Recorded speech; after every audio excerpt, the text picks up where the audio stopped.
All right, guys, let's talk about your go-kart tires. For us, what I've noticed is if we've got a poor set of tires on and we're having to compensate for that by, for example, adding a bunch of positive camber, or we've had to widen the front end, or maybe put in a stiff front torsion bar, or even maybe made some changes to the rear end to compensate for those bad tires, we're never as fast as if we've got a good set of tires on and we haven't had to make all those extra changes to compensate. And we've been running these Bridgestone YLC tires this year, and I've been getting about 3 races out of them. And after each race, I come home and flop them. In our races, we've got 2 heats and a main. So I'll run 3 sessions on them, bring them home, flop them.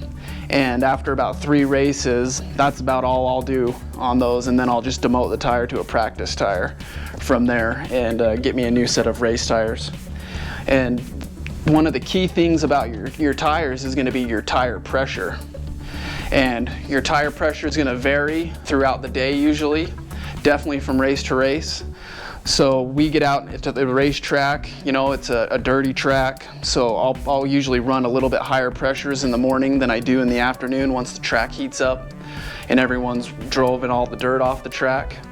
And this year we've been going out. We usually start out at about 12.5 pounds of pressure with these tires, and I'd say by the end of the day for the main race we're down to about 10.5 pounds of pressure in these tires.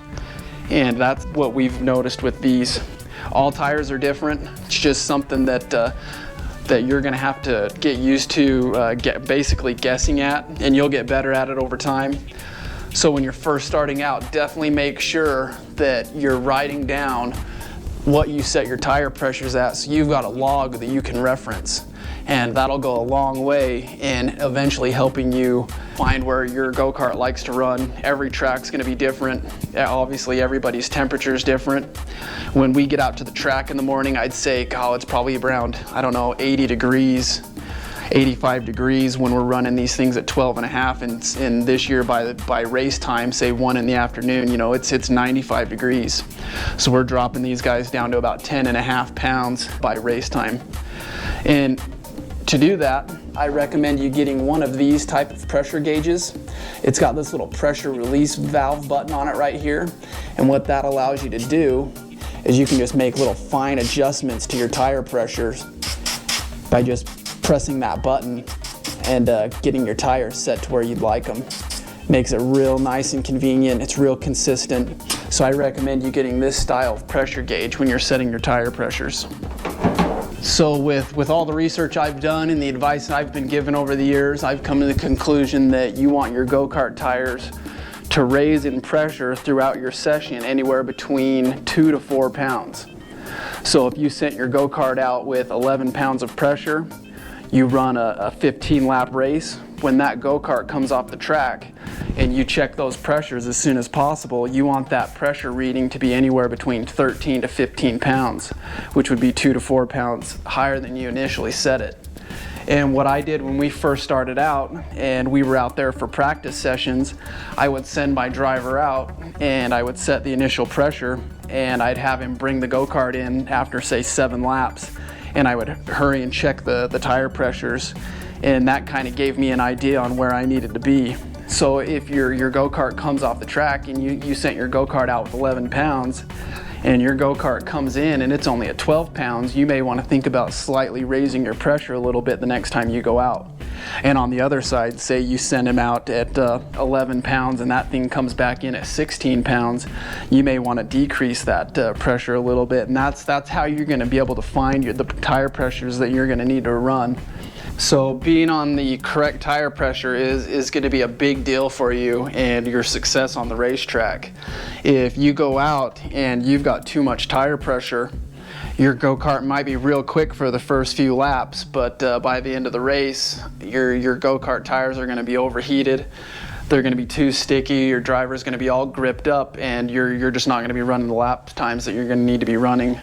And on the other side, if you send your go-kart out with too low of pressures, it may just take too long for those tires to heat up to the point where they need to be, and by that time the field's left you behind and there's just no way you're going to have enough time to catch up. So it's something that you're going to need to go out and test and make sure that you're logging your tire pressures so that you've got an idea on where you're going to need to start. And eventually it's just going to become second nature, and your driver is going to be able to eventually start giving you feedback, you know, hey, my front tires are real gripped up, you know, let's go ahead and drop 1 pound in the front. And you'll be able to start making small changes like that that really benefit you in the long run. So on the other side of that, let's take a peek at tire wear. This is a brand new set of tires right here. And what you'll notice is they're scuffed in a little bit. Out at our last practice for the last session of the day, what I did is I put on my brand new race tires and I sent my driver out for 2 laps. And I just had him run at 60 to 70%, and that just kind of scuffs these tires in, because believe it or not, brand new tires are actually pretty slick. And if you slap your brand new tires on right as you're going out for your first heat, if you don't have at least a warm-up lap or two, you might be pushing into that first turn just because your tires are going to be nice and slick, even though they are brand new. So what I do is I make sure my driver goes out and just runs a couple laps on my race tires, you know, during the practice day before the race. And that kind of prevents that, and he can just go around for the first lap, and then as soon as we get the green flag, he can just send it. So let's look at some older tires here, and so you can see how these things wear. So this is an older set of tires we've been running for practice. And you'll notice, it'll probably be easier if I show you on this new set first, is they've got these little holes in them. In these holes, you can actually kind of judge how much rubber you have left on your tire by how deep these holes are. These are brand new tires, so if you can see that, those holes are nice and deep, and we can tell we've got a lot of rubber. And then we'll look at this tire right here, and this tire we've been practicing on, and you'll notice that that these holes are almost gone, like this. So this tire's basically got maybe a session or 2 left on it. I might run this for our first practice session of the day, next race. But this tire is definitely too worn to race on. And this tire over here I've got, it's even worse. This tire I would not send my driver out on. If you'll notice, there's this line going across the entire tire here. And basically what that is, those are the threads inside the tire. So this tire essentially has no rubber on it. And this tire is basically garbage. I wouldn't even practice on this tire. And you'll notice that you can't even see those holes. I mean, I guess there they are a little bit, but I mean, there's basically nothing there. So these tires are essentially spent, and they're garbage. And another thing you'll notice with your tires is they're gonna wear on the inside a little more than they do the outside. So if you're looking at your go-kart like this, these inside edges are gonna wear a lot more than the outer edges. And that's why I go ahead and after every race, I go ahead and flip my tires. That way next race I'm on the good rubber on the inside of my tires. And that's gonna make your tires last a little longer for you. And another thing that you'll wanna do with your tires is they get real dirty, they get covered in rocks. So you're just gonna wanna get all these rocks, and you can just rub your hand on them and get all these rocks off your tires when your go-kart comes off the track. I'm not sure how much that's gonna lengthen the life of your tires, but it's just something I like to do.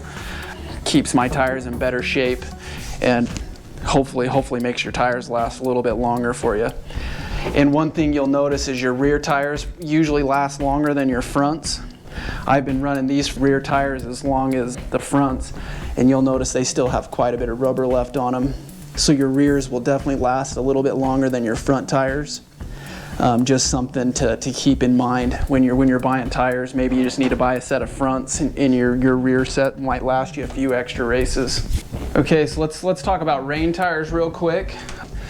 Obviously you're not going to be running your rain tires anywhere near as much as you do your slick tires, but just like your slicks, if you do have to run them after your race day and you get home, definitely flop them. Just like you do your slick tires, because they are going to wear on the inside edge just like your slick tires do, so make sure you flop those so you make these last as long as possible. Another thing I like to do to make them last is what I'll do is I'll wrap them up in this cellophane or this saran wrap as soon as I get home, and I get them flopped, and then I'll just store them down in my basement in the nice cool basement, so they're not out sitting in my hot garage. We haven't ran these tires since May. We had a rain race, the second race of the year, back in May, and it's August now. So these tires have just been sitting in the basement for the last 4 or 5 months doing nothing. Just had them wrapped up, sitting in the nice cool basement waiting for next rain race. And one thing you're gonna notice with your rain tires is you're gonna need to run quite a bit more pressure than you do your slicks. I usually run anywhere between 16, 17, 18 pounds in my rain tires. My driver's always been one of the faster drivers in the rain, and that's the tire pressure that's worked for me. I've heard of a lot of guys running anywhere between 20 and 25 pounds, which to me seems kind of ridiculous. I've never had to run that high of pressures, but some guys do. So it's just another thing you're gonna have to go out there and test. And the difficult thing about rain races is you don't have a lot of them. So I would highly recommend that if you got a practice day coming up and you notice it's gonna be raining, instead of bagging the practice because you don't want to get everything wet, I'd say go out and do some testing in the rain. Test front end changes, rear end changes, tire pressures, everything you can, and take advantage of that time that you can actually practice in the rain. I can probably count on one hand how many practices that we've actually got to go out while it was raining and actually make some changes to try to figure it out. A lot of the time you're out there at the track, you know, you'll get your first heat in, and then the next thing you know, it's gonna start raining for your last heat in your main race, so you're just scrambling and kind of throwing darts at the wall with your setup, trying to get it to where it's gonna need to be. So I would highly recommend, if you do have the opportunity to practice in the rain, that you take that opportunity, and that will help you the next time you run into a rain race. You're gonna have a good baseline of where you're gonna need to start, and you'll just be a lot more confident in the setup that you send your driver out on. So that's basically it. I like to just flop my tires as much as possible. Make sure that when you go out for a race that your tires are as good as you can possibly have them. You do not want to send your driver out on a poor set of tires, or you're just not going to have a good time and you're not going to be competitive. So again, make sure you're logging your tire pressures, you're checking your tire pressures before you go out for your session and as soon as you get off the track, so that you know how much your tire pressure raised. That's going to give you your ballpark on where you're going to need to start your go-kart tires. And then once you have the pressures logged and you know where you're going to need to run, you can build your race plan around that, and then you're just going to be a lot more consistent in the future when you go out to race. So again, test all these things. And one thing I'd like to recommend or suggest that your driver does, if you do find yourself in a rain race, a lot of the times the entire track won't be consistently wet. So say you'll have some turns that are real wet, you'll have some drier parts of the track, you may even have some puddles on the track. And while your driver's out there, if there are puddles and wetter parts of the track, your driver is going to want to hit those wetter spots. Even if it's off the race line. If there's a big puddle and it's not quite on the race line, your driver needs to hit that puddle. You're going to need to keep these tires as wet as possible while you're out on the track. As the track starts getting dry and you're out there on a set of rain tires, you can rip up a set of rain tires in a single session if your driver's just cruising around and not making sure that your tires are wet. So if there are puddles on the track, make sure your driver's hitting those puddles, because you're going to want to keep these tires as wet as possible. So that's basically it as far as tires are concerned. Couple key things to remember. Your slick tires, you're going to want those to increase anywhere between 2 to 4 pounds throughout your session. Make sure you're checking those tire pressures before you go out, and as soon as your driver gets off the track, check those tire pressures as quick as you can. Another thing is, before your session, say 10 minutes before your session, push your go-kart out into the sun. Make sure the sun's hitting all your tires so you can kind of get that ambient temperature up in your tires, and then set your initial tire pressure from there. You do not want to set your tire pressures underneath the shade of your canopy, because those pressures are going to raise on you before your go-kart even gets out on the track for your race. So definitely log all your temperatures, log your pressures, so you've got something to refer back to while you're building your race plan. And that's going to go a long way into you finally being able to just kind of judge where your tires are going to need to be. It's always a guessing game, so the more information you have, the better guess you're going to be able to make. So go out and test these things and have a good time at the track.